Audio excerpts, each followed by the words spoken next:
Saya bilang kalau mau tahu lebih dalam, mesti tanya Menteri BUMN sampai Presiden. Kenapa? Karena Presiden yang meminta harga premium. Padahal dulu sempat dihilangkan kan. Sebuah isu besar mengguncang ruang publik nasional. Bukan karena angka kecil melainkan karena skala yang nyaris sulit dipercaya. Dokumen internal proyek kilang Pertamina menyebut adanya dana hingga Rp 40 triliun yang selama bertahun-tahun diduga tidak bergerak efektif di balik proyek-proyek strategis nasional.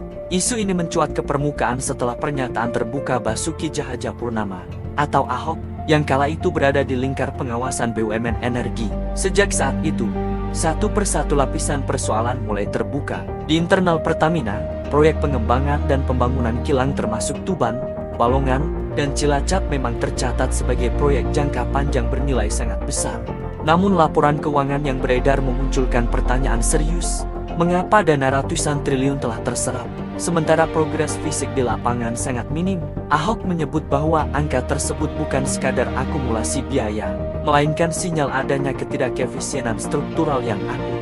Dalam beberapa pernyataannya, ia menekankan bahwa uang negara seharusnya bekerja produktif, bukan mengendap dalam skema yang tak jelas manfaatnya. Seiring isu ini bergulir, perhatian publik mengarah pada Purbaya Yudisadewa, ekonom senior yang dikenal memiliki rekam jejak kuat di sektor keuangan dan tata kelola. Meski tidak selalu tampil di depan kamera, analisis dan pendekatan teknokratis Purbaya disebut berperan dalam menelusuri alur dana antar anak perusahaan dan pos non-operasional. Di titik ini, narasi mulai bergeser, bukan sekadar soal uang hilang, melainkan cara sistem keuangan BUMN bekerja atau justru tidak bekerja. Sorotan utama publik tertuju pada kondisi proyek di lapangan.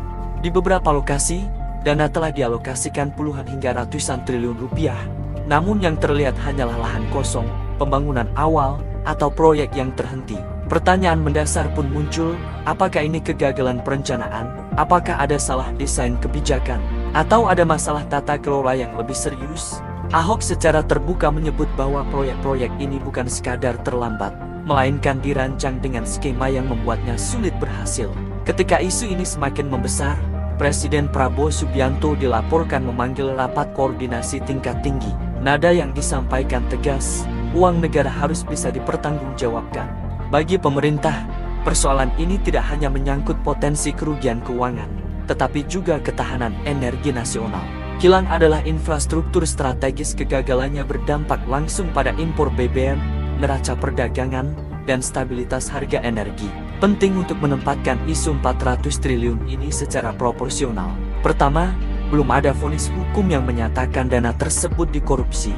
Namun, ketidakefisienan dalam skala sebesar ini sudah cukup untuk dianggap sebagai masalah sistemik serius. Kedua, proyek kilang BUMN selama bertahun-tahun memang dikenal kompleks secara teknis, rawan perubahan kebijakan, dan sering terjebak tarik-menarik kepentingan politik dan bisnis.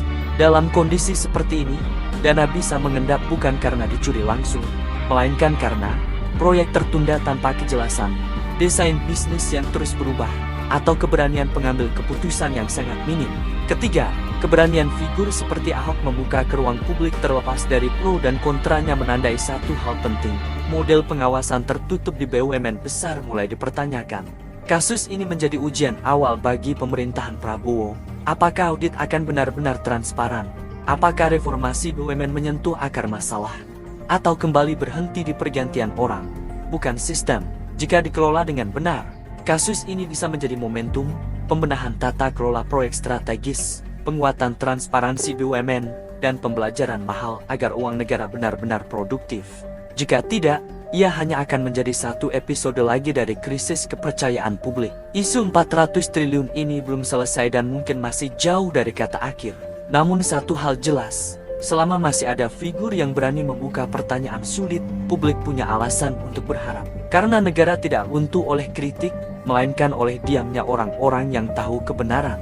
Inside Daily akan terus mengawal isu ini dengan data, logika, dan nalar jernih.